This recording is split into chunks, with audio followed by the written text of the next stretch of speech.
Thank you, and Madame Laroche. It's such an inspiring speech that I've just heard. Hope conference will do well in carrying out the ideas you have mentioned. Panel 1 topic: cooperation between BRICS and Europe to implement the Oasis plan and the Agenda 2063 for Africa. As we all know, today, I think the multipolarity is already there. It's a multipolar world.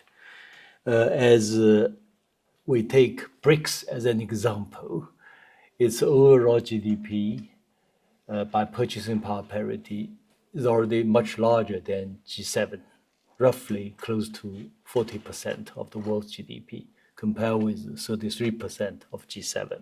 But we should work hard to really create this multipolar world order.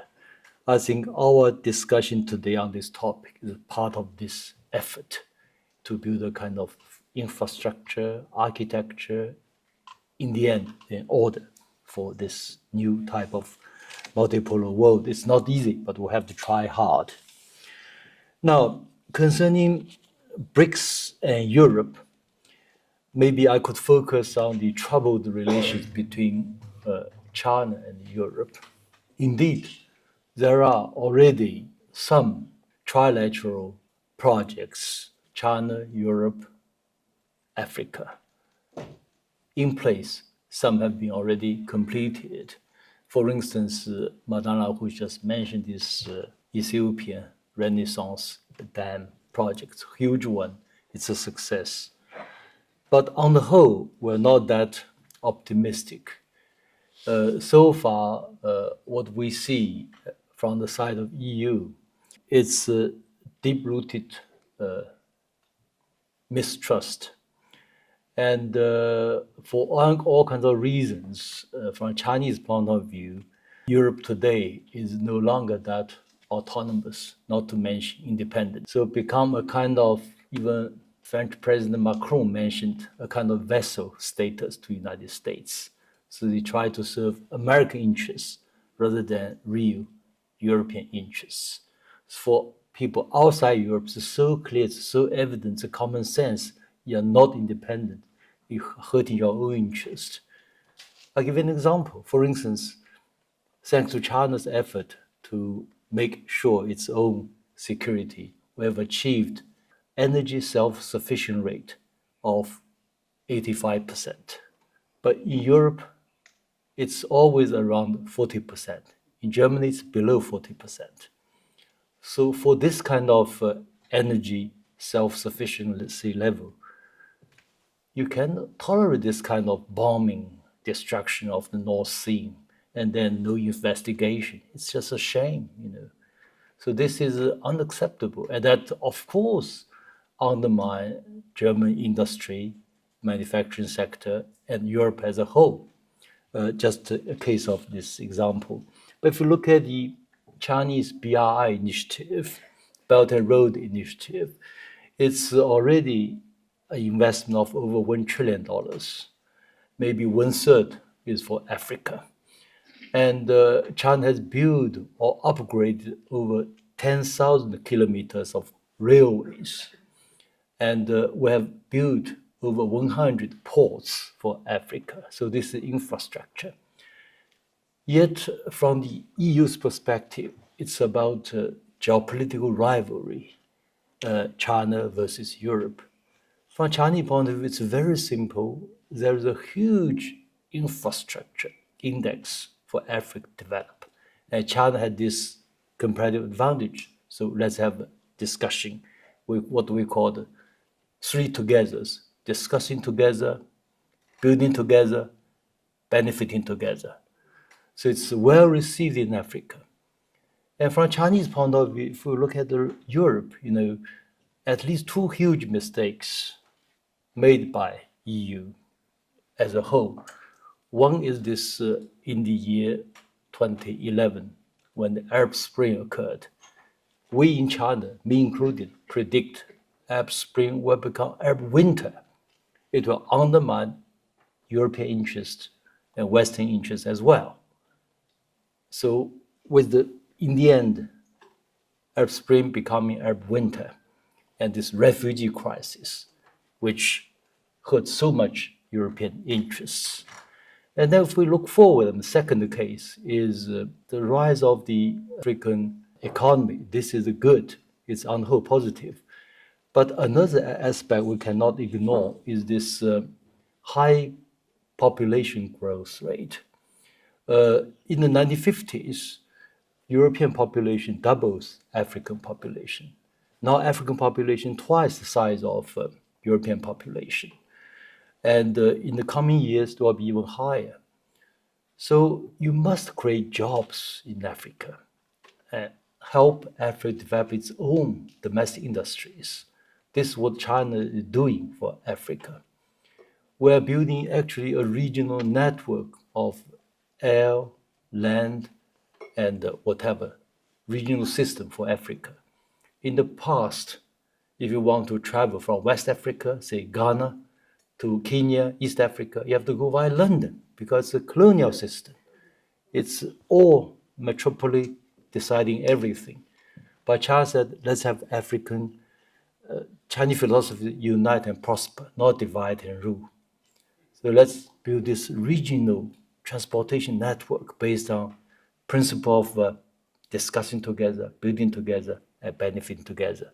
It's working well, it's on the way. Yeah. So why not European companies do not join these projects? It's not about geopolitics, it's about one mankind. And also, we said, whatever, profiting together, this is fine, yeah. So it's really consensus. You are out of your own interest to join BRI, rather than, we force you, compel you to join this project, whether it's with regard to European companies, Russian companies, American companies, or African companies. It's voluntary. So this is trouble really. Everything now is looked at through this geopolitical rivalry perspective and from the so-called lens of democracy versus autocracy. I think it's extremely stupid. It's out of touch with the real world.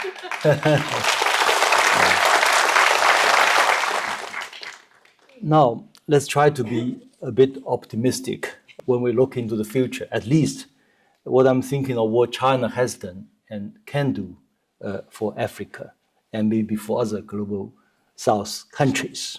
Chinese philosophy is very much influenced by this tradition of what we call the can-do spirit, get things done. So I would say, China acts and EU or Europe talks.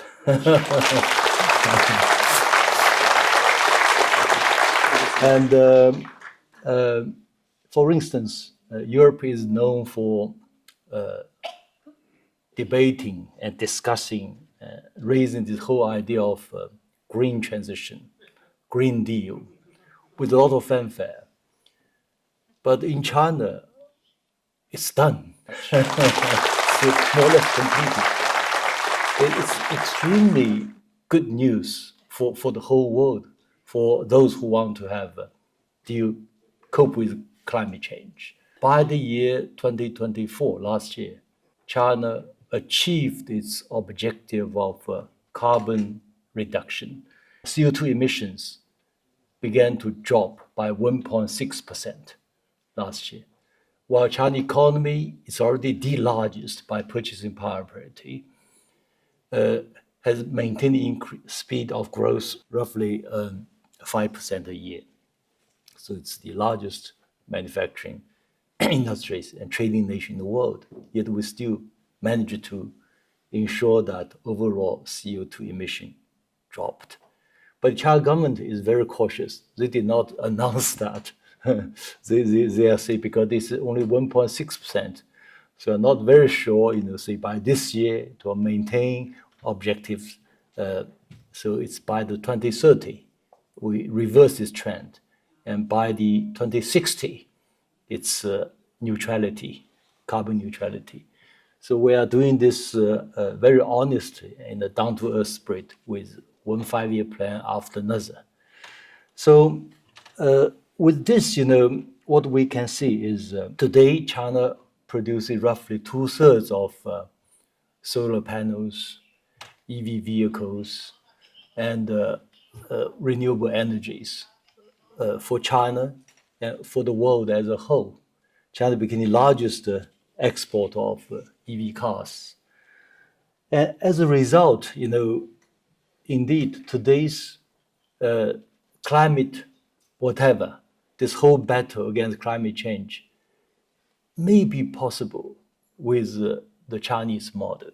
And in the first place, this whole whatever facilities, equipment needed for combating this whole climate change, made in China, it's affordable for Africa, for many other countries. So this is transformative, this game changer, it's revolutionary. But what we need is a collective will to do that. The second good example I want to quote is the whole effort, I think Madame Larouche mentioned several times, the Oasis plan, which Schiller Institute was already made available, advanced it back in the 1970s. Yet today, in terms of technologies and green financing for these fighting desertification in Africa or in the Middle East, from Chinese experience, can be achieved. I'll give an example. And China completed a huge desert reclamation project called the Taklamakan Desert. It's one of the largest deserts in the world. It's the size of Germany, the whole desert in Xinjiang. That's being encircled with a green belt. Huge effort. It's the effort of 46 years continuous efforts. And within this green belt, we have what we call the photovoltaic farms, where millions of solar panels are installed to generate renewable energies. And underneath are drought-resistant vegetations. So Xinjiang, because this desert is in Xinjiang now is one of the largest producers of grains and wheat and corn in China. Unbelievable success. Yeah. So most ridiculous story in the Western media, including German media, is the story about Xinjiang. It's so ridiculous for Chinese. You can only laugh at it, So we leave these medias in darkness. Whatever they do, every year at least 200 million visitors go to Xinjiang from China. So evident, on the whole, it's a very successful story.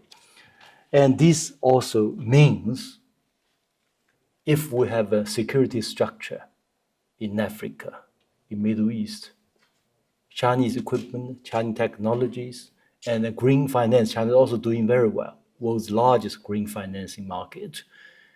We can work together, put this Oasis plan into reality. And finally, I just want to say that behind this, what I call very important Chinese ideas. Of course, the most famous one is Xi Jinping's idea of building a one humanity, shared future for mankind.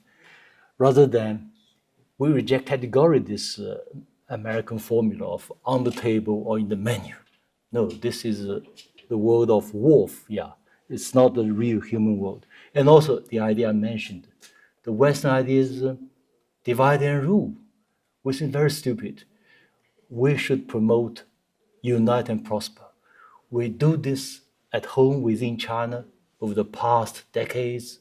Now we are promoting this idea to the whole world. So I think with all these hopefully positive news, we can make this conference a greater success. Thank you very much. Thank you so much.